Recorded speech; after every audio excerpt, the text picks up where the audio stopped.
Good morning friends. आज पुनः हम लोग बिहार से संबंधित प्रश्नों को देखेंगे। पिछले वीडियो को आप लोगों ने बहुत पसंद किया, उसके लिए बहुत बहुत धन्यवाद। आज हम लोग दूसरे वीडियो की शुरुआत कर रहे हैं, तो शुरू करते हैं हम लोग अपना पहला क्वेश्चन। भगवान बुद्ध के महापरिनिर्वाण के बाद पहली बौद्ध संगीति हुई थी। अब यहाँ पे जो शब्द है महापरिनिर्वाण, इसका मतलब क्या है? मृत्यु। ठीक है, तो भगवान बुद्ध की मृत्यु जब हुई उसके बाद, उसके तुरंत ही बाद बौद्ध संगीति का आयोजन किया गया था, जो कि राजगृह में हुआ था। और जो महात्मा गांधी और जो महात्मा बुद्ध थे, उनकी मृत्यु हुई थी वो 483 ईस्वी पूर्व में हुई थी। ठीक है, तो ये आपको एकदम ध्यान में रखना चाहिए। और जितने भी बौद्ध संगीति हुई हैं, मतलब चारों बौद्ध संगीति जो है वो बहुत इंपॉर्टेंट हैं। ये कहाँ पे हुई, किसके शासनकाल में हुई, और कौन इसके जो प्रमुख थे वो कौन थे, या कार्य क्या हुए, इतनी चीज़ें आपको याद रखनी चाहिए। तो हमारा आंसर हो गया ए। दूसरा क्वेश्चन है, इनमें से किसने पहली बार यह व्याख्या की थी कि पृथ्वी के अपनी धुरी पर घूमने के कारण प्रतिदिन सूर्योदय एवं सूर्यास्त होता है? तो ऐसा कहने वाले पहले व्यक्ति भारतीय ही थे। ठीक है, आर्यभट्ट उनका नाम था, तो हमारा आंसर यहाँ पे ए हो गया। आर्यभट्ट ने अपने जो रचना थी उनकी आर्यभट्टीय, उसमें उन्होंने कई और दूसरी बातें भी बताई थी, जिसमें कि वर्गमूल निकालना, घनमूल निकालना, समांतर श्रेणी की चर्चा उन्होंने की थी। इसमें शून्य को भी इसी में उन्होंने बताया था। और पाई का जो मान है, जो हम लोग जानते हैं 3.14, ये भी उन्होंने ही सबसे पहले निकाल करके उसमें लिखा था। तो कई सारी बातें जो कि यूरोपियंस के समझ से पहले हम लोगों के यहाँ वो चीज़ आ गई थी। तो इस तरीके से हमारा यहाँ पे आंसर क्या है? आर्यभट्ट पहला का, ये दूसरे क्वेश्चन का ए। अगला क्वेश्चन है, कुंवर सिंह अंग्रेजों के खिलाफ 1857 के विद्रोह में किस जगह शामिल हुए?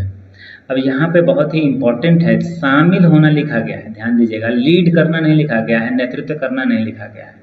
नेतृत्व उन्होंने किया था आरा के लिए, लेकिन सबसे पहले वो इस विद्रोह में शामिल हुए थे दानापुर में। ठीक है, जो सिपाही विद्रोह कर रहे थे दानापुर के, उनके साथ वो शामिल हुए थे।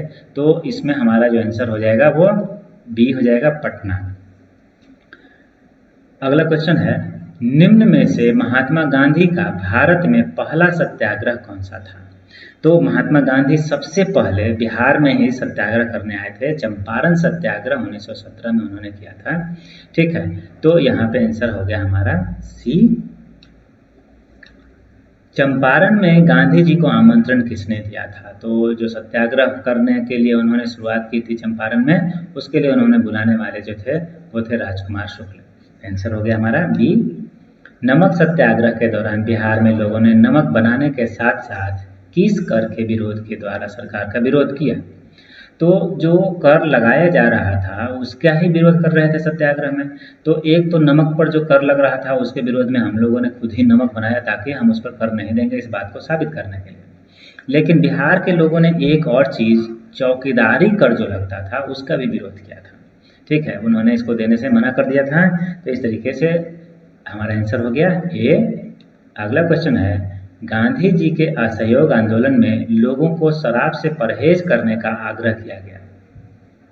फलस्वरूप सरकार के राजस्व में भारी कमी आई। एक प्रदेश की सरकार ने लोगों को फिर से शराब पीने को प्रेरित करने के लिए प्रमुख व्यक्तियों की एक सूची प्रसारित की जो शराब पीते थे। उस प्रदेश का नाम बताइए। तो ऐसा करने वाले जो क्षेत्र था वो बिहार ही था। ठीक है, तो ये हो गया हमारा आंसर यहाँ पे बी। अगला क्वेश्चन है, फरवरी 1938 में बिहार की चुनी हुई सरकार ने किस कारणवश इस्तीफा दिया? तो जो 1935 में भारत एक्ट लाया गया था उसके तहत चुनाव हुए थे, और उस चुनाव के द्वारा सरकार का निर्माण किया गया था। ठीक है, तो वहाँ जब चुनाव हो चुका बिहार में, तो उसके बाद उन्होंने इस्तीफा दिया था 1938 में।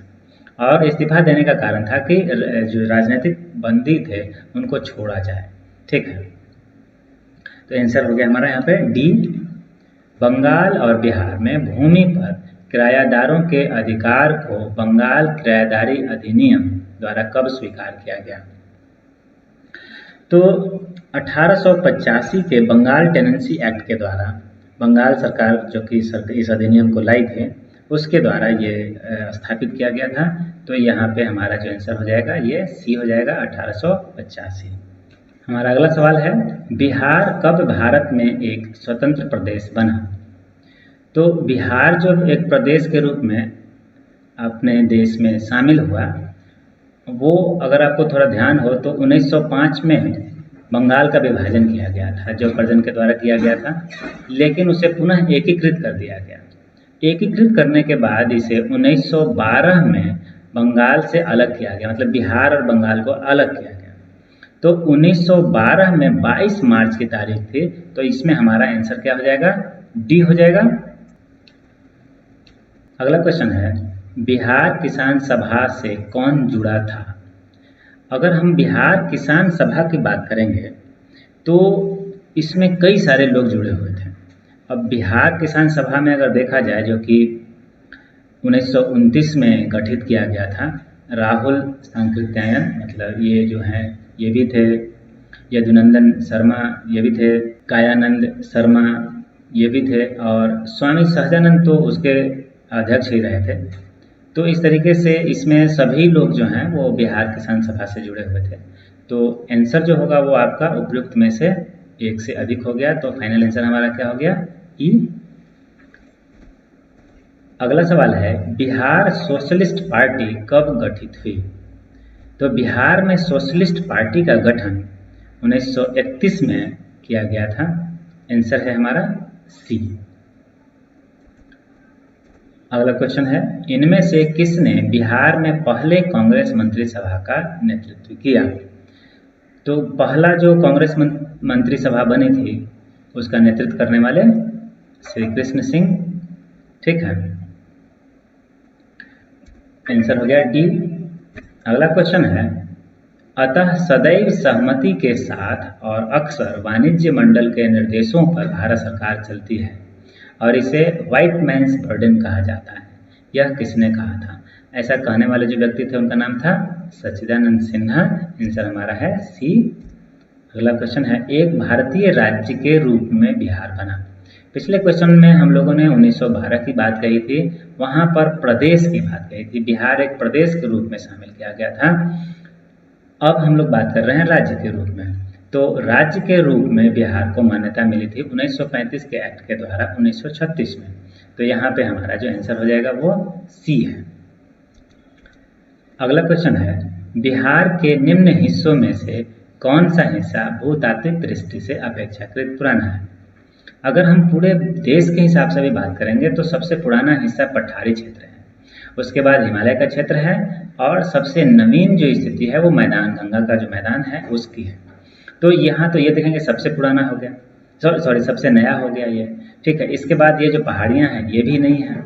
तो हमारे यहाँ जो रोहतास का पठार है, पठारी क्षेत्र, ऐसे भी सबसे पुराना है, मैंने बताया जैसे। तो हमारा आंसर इसमें होगा ए। अगला क्वेश्चन है, जुलाई 2022 तक पटना जिला बिहार के कितने जिलों से सीमाबद्ध था? तो इसमें तो आपको सीधे सीधे मैप याद रखने की ज़रूरत है। इसका हमारा आंसर क्या हो जाएगा? यहाँ पे 9 है, सी। बिहार का अधिकांश क्षेत्र आच्छादित है, तो बिहार में मैक्सिमम क्षेत्र जो है वो किस तरह की मिट्टी होगी? आप थोड़ा सा अगर अंदाज़ा लगाएंगे तो चलेगा। मैक्सिमम क्षेत्रों में क्या होता है, बाढ़ की स्थिति बनती रहती है हर साल, तो ये कैसी मिट्टी रहेगी? कछाड़ी मिट्टी रहेगी। आंसर हम हो जाएगा हमारा बी। भारत के राज्यों में से निम्नतम साक्षरता दर की दृष्टि से बिहार का स्थान। यहाँ पे देखिए कैसे क्लू कर दिया गया है, एक ट्रिक बना दिया गया है कि इसको उल्टा लिख दिया गया है, निम्नतम साक्षरता दर। तो उसमें हम लोग सबसे नीचे से आते हैं, तो हमारा नीचे से स्थान कितना हो गया? पहला है, तो ये हो गया हमारा आंसर ए। भारत के राज्यों में से जूट उत्पादन की दृष्टि से बिहार का स्थान क्या है? तो जूट उत्पादन के जो स्थितियां हैं उसके लिए सबसे महत्वपूर्ण राज्य जो है वो है पश्चिम बंगाल। तो पश्चिम बंगाल तो नंबर 1 पे है, लेकिन उसके बगल वाले जो क्षेत्र हैं बिहार के, वहाँ पे भी जूट का जो उत्पादन है बहुत अच्छा होता है, तो इसलिए हमारा स्थान हो गया द्वितीय। आंसर हो गया बी। अगला क्वेश्चन है, बिहार में किस प्रकार के उद्योगों की प्रत्याशा एवं संभावनाएं हैं? अब यहाँ पर ध्यान से देखेंगे तो जो चीज़ हमारे पास कच्चा रूप में अवेलेबल होगा उसी को उद्योग लगेंगे। तो तेल शोधन के लिए कच्चा तेल होना चाहिए, वन आधारित उद्योग के लिए बड़ा वन होना चाहिए, जो कि हमारे यहाँ बहुत अभी सीमित वन है। बालू का खनन कुछ हद तक है, लेकिन इसकी भी लिमिटेशंस हैं, क्योंकि ये हमारे पास जो नदियाँ अवेलेबल हैं उन्हीं से संबंधित हैं। इसके अलावा सबसे बड़ा क्षेत्र जो है बिहारियों के लिए वो क्या है, कृषि आधारित उद्योगों के लिए, क्योंकि हमारा पूरा क्षेत्र ही कृषि आधारित है। तो आंसर यहाँ पे हमारा डी हो जाएगा। अगला क्वेश्चन है, भारतीय जनगणना 11 के अनुसार निम्न राज्यों में से किस एक में जनसंख्या का घनत्व सर्वाधिक है। इसके पहले वाली जनगणना में सर्वाधिक जनसंख्या घनत्व था किसका, पश्चिम बंगाल का, लेकिन 11 में सर्वाधिक जनसंख्या घनत्व बिहार का हो गया है। ठीक है, आंसर है वहाँ पे सी। अगला क्वेश्चन है, भारतीय जनगणना 2011 के अनुसार बिहार राज्य में लिंगानुपात क्या है। ठीक है, ये भी बहुत ज़्यादा चेंज होते रहता है, इसलिए इसको ध्यान से देखिएगा। 19 यहाँ पे जो आंसर हमारा है सी है 918। ठीक है, तो ये चेंज होते रहता है, इसको बार बार आपको ध्यान में रखने की ज़रूरत होगी। अभी भी नया जो सेंसस आएगा तो उसमें भी आपको अपडेट करना होगा। बिहार आर्थिक सर्वेक्षण पहली बार किस वित्तीय वर्ष के लिए प्रकाशित किया गया था। बिहार इकोनॉमिक सर्वे जो है सबसे पहले लाया गया था 2006-07 के लिए। आंसर है हमारा बी।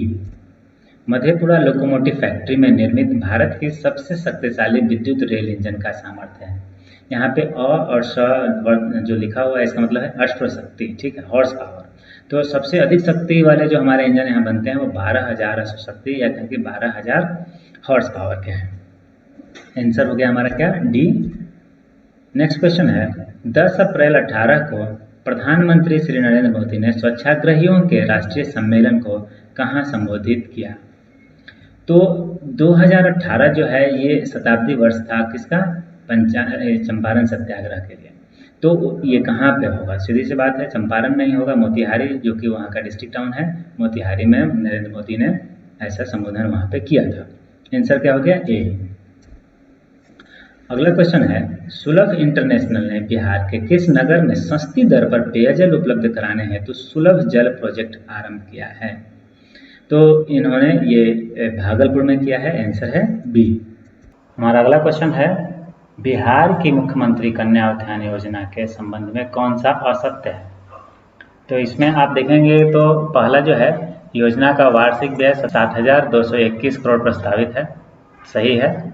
दूसरा है, शिक्षा, स्वास्थ्य और समाज कल्याण 3 विभागों द्वारा योजना का संचालन किया जा रहा है, बिल्कुल सही है। तीनों विभाग जो है मिलकर के इसका संचालन कर रहे हैं। और तीसरा जो है, जन्म से स्नातक तक की शिक्षा पूर्ण करने पर प्रत्येक कन्या को 60,000 प्रदान किए जाएंगे। तो इसमें ऐसा नहीं है, टोटल जो है इसमें 54,100 रुपये देने का प्रावधान है। तो इस तरीके से हमारा जो ये ऑप्शन जो है ये गलत हो जाता है, तो इसके हिसाब से हमारा आंसर सी हो गया। ठीक है, नेक्स्ट है, बिहार पर बख्तियार खिलजी के हमले का पहला विवरण प्राप्त हुआ। तो जो बख्तियार खिलजी ने बिहार पर आक्रमण किया था, जिसमें नालंदा के जो पुस्तकालय थे उसे उन्होंने जलाकर राख कर दिया, इसका जो जिक्र है वो हमें मिलता है तबकात-ई-नासिरी से। आंसर हो गया बी। तो इस तरीके से हमने 29 क्वेश्चन इसमें किए हैं, और निश्चित रूप से ये आपको आने वाले बीपीएससी के पीटी और बिहार एसएससी मतलब बीएसएससी के एग्ज़ाम के लिए बहुत ही महत्वपूर्ण होंगे। बिहार एसएससी का ग्रेजुएट लेवल का एग्ज़ाम का नोटिफिकेशन भी आ गया है, फॉर्म डल भी रहा है, तो आपको ये इस एग्ज़ाम में तैयारी करने में मदद करेगा। और आशा करता हूँ कि ये क्वेश्चंस आपको पसंद आए होंगे। तो इसे आप लाइक करें, अपने दोस्तों को भी शेयर करें ताकि उन तक ये जानकारी पहुँच सके। और हमारे आगे आने वाले वीडियोज़ के नोटिफिकेशन पाने के लिए हमारा चैनल सब्सक्राइब करें। धन्यवाद।